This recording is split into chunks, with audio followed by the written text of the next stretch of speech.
Selamat pagi, siang, sore, dan malam. Terima kasih telah bergabung dengan channel Ar-Rahman. Jangan lupa dukungannya untuk kelangsungan channel kami dengan cara like, subscribe, dan nyalakan tombol notifikasinya agar tidak ketinggalan video-video kami selanjutnya. Bismillahirrahmanirrahim. Assalamualaikum warahmatullahi ta'ala wabarakatuh. Pada kesempatan kali ini saya ingin membahas kembali salah satu ilmunya Budak Angon yang saya pelajari dari buku. Ini ceritanya. Waktu itu saya dipanggil kesepuhan. Saya menghampiri kesepuhan, lalu saya bertanya, untuk apa saya dipanggil? Sepuh saya menjawab, saya harus menggabungkan dua buku yang berbeda. Satu buku Parukunan Sunda, satu buku Palaki. Lalu saya bertanya kepada sepuh saya, apa hubungannya antara buku Parukunan Sunda dan buku Palaki?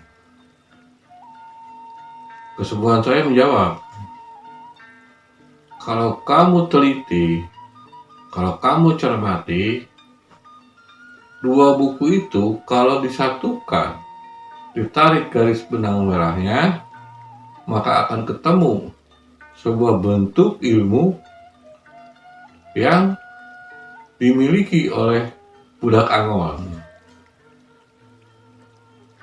Makanya kamu saya suruh mempelajarinya dan menggabungkannya dua buku itu. Setelah kamu ketemu, baru kamu kesini lagi. Karena ini disuruh oleh sepuh, saya pun jalan. Lalu saya cari buku. Satu buku Parukunan Sunda, satunya lagi buku Palaki. Singkat cerita, setelah beberapa lama saya cari, terus saya gali, lalu saya gabungkan. Akhirnya saya menemukan sebuah bentuk ilmu yang memang saya sendiri bingung. Kok bisa di dalam dua buku yang literaturnya bukan ilmu, tapi melahirkan sebuah ilmu? Setelah saya yakin saya menemukannya, saya kembali menemui sepuh. Singkat ceritanya, akhirnya saya bertemu lagi dengan sepuh. Lalu saya bercerita. Di dalam pengertian saya, dua buku itu apabila disatukan membentuk sebuah pengetahuan atau ilmu yang memang berbeda. Dia mengandalkan sebuah pengertian antara raga dan sukma atau ruh.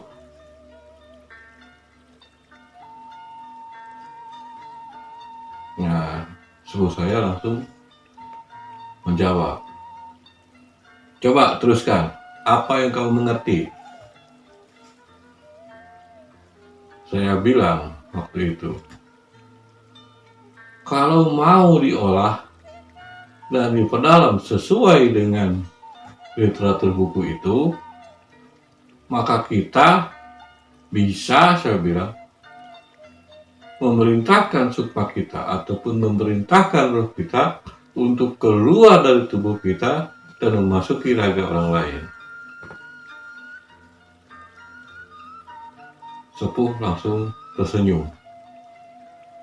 dan berkata, betul itu. Cuma, dia bilang, di dalam keterangan buku yang kamu pelajari itu kurang komplit, kurang rapi. Jadi, sengaja saya suruh kamu pelajari 2 buku itu.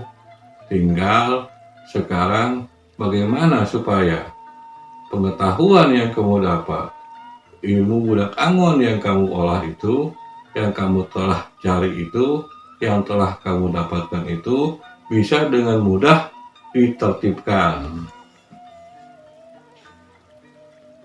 Lalu saya bertanya, maksudnya apa, sepuh? Karena, dia bilang, kata sepuh saya, di 2 buku itu masih banyak yang tercecer di luar. Untuk merapihkannya, sekarang begini, katanya. Lalu sepuh menulis beberapa teori-teori, lalu beberapa penambahan tentang cerita saya. Dia menulis dan menyerahkannya ke saya. Silakan gabungkan dengan pengetahuan yang kamu dapat dari 2 buku itu. Setelah 1 bulan ke depan, kamu kesini lagi. Apa yang bisa kamu buktikan dari penggabungan itu? Nah, karena sudah selesai, sekarang kamu mau pulang. 1 bulan kemudian, kamu harus kembali ke sini dan memberitahu ke saya apa yang kamu peroleh. Akhirnya saya pulang. Setelah saya pulang, lalu saya membuka coretan-coretan tangan sepuh dan saya mengikuti literatur yang disuruh oleh sepuh. Ketemulah suatu aturan dari A-nya, B-nya, C-nya, dan seterusnya. Singkat ceritanya, 1 bulan kemudian saya datang. Dan saya ceritakan semuanya kepada sepuh. Dari A-nya, dari B-nya, C-nya, sampai ke ujungnya. Akhirnya sepuh bilang, itulah namanya ilmu melepas sukma, ilmu melepas ruh. Dia bilang begitu. Jadi sukmamu bisa keluar dan memasuki raga orang lain.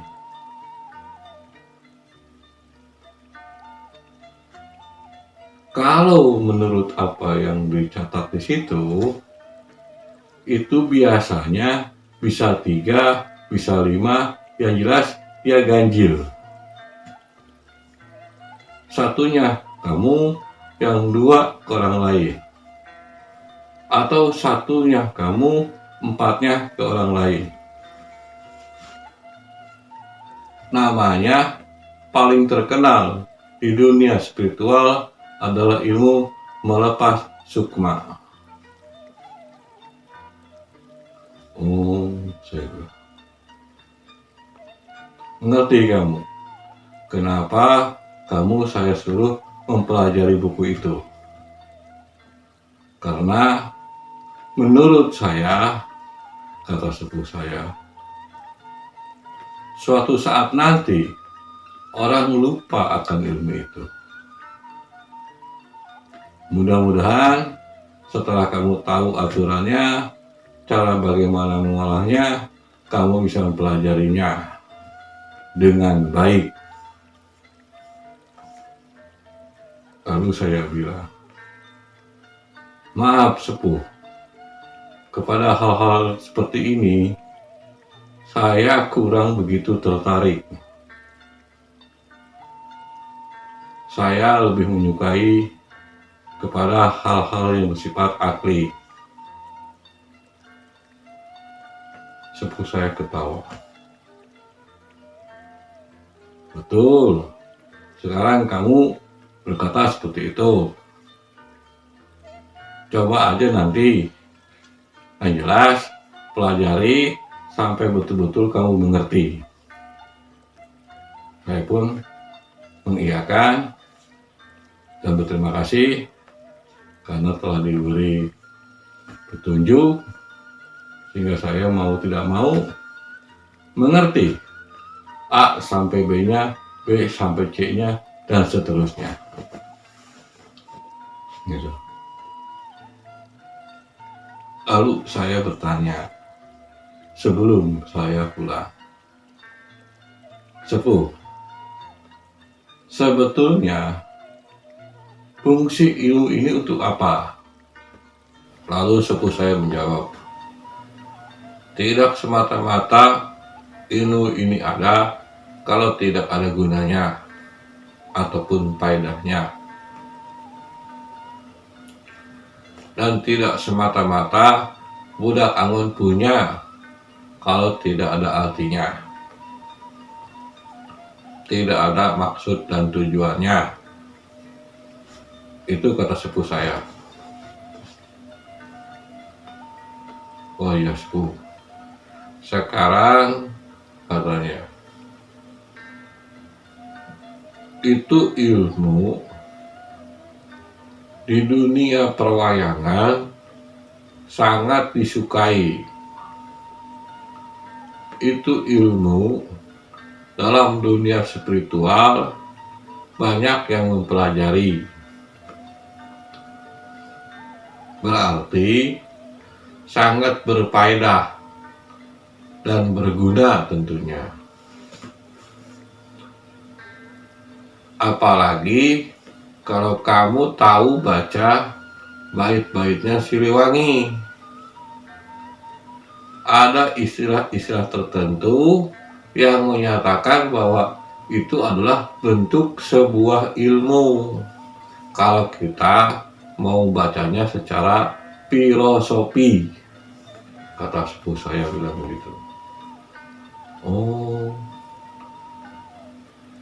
jadi nggak harus kamu bisa. Yang harus kamu tahu adalah kamu mengerti. Kata sepuh saya bilang begitu. Maaf sepuh, saya ingin diulang. Sepuh menjawab, apa yang kamu ingin ulang? Ada perkataan sepuh tadi bilang, ada bait-bait Siliwangi yang mengatakan sebetulnya itu adalah ilmu. Kalau kita bisa memandangnya secara filosofi, itu sepuh, saya bilang gitu. Ya, makanya sebagai bahan pertimbangan, kamu harus bisa, kamu harus tahu, kamu harus mengerti. Karena suatu saat nanti apabila ketemu sebuah bait yang sangat sulit diartikan dengan akal, kamu akan mengerti bahwa itu adalah ilmu yang pernah kamu pelajari. Saya mengerti sepuh, saya mengerti. Kurang terima kasih sepuh. Walaupun saya kurang begitu tertarik dengan pengetahuan-pengetahuan hal seperti ini, tapi saya akan coba untuk mengerti. Saya bilang begitu. Sudah, sekarang kamu pulang. Oh iya sepuh, terima kasih. lalu saya pulang.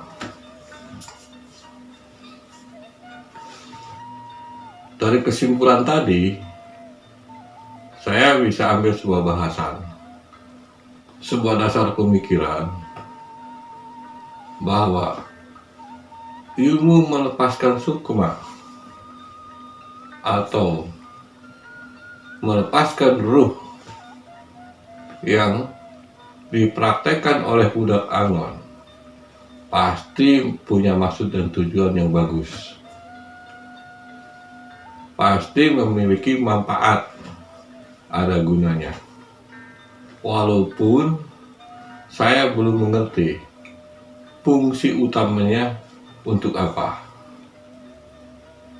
Jadi ambil kesimpulan bahwa budak Angon pun memiliki ilmu melepaskan sukma, seperti banyak cerita-cerita yang mengatakan hanya orang-orang tertentu yang bisa dan mampu memiliki ilmu melepaskan sukma.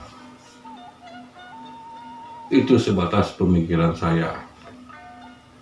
Dan satu lagi yang saya masih ingat perkataan sepuh, bahwa ada perkataan-perkataan dari bait-baitnya Siliwangi yang bersimbolkan tentang ilmu itu. Jadi menurut sepuh saya ada beberapa bait Siliwangi yang menerangkan tentang ilmu. Kalau kita memandangnya sebagai bahasan filosofi, saya rasa cukup ceritanya. Apabila ada perkataan saya yang salah, saya mohon maaf lahir batin, dunia akhirat. Semoga cerita ini bisa bermanfaat untuk saya maupun untuk orang lain. Akhir kata, terima kasih. Assalamualaikum warahmatullahi taala wabarakatuh.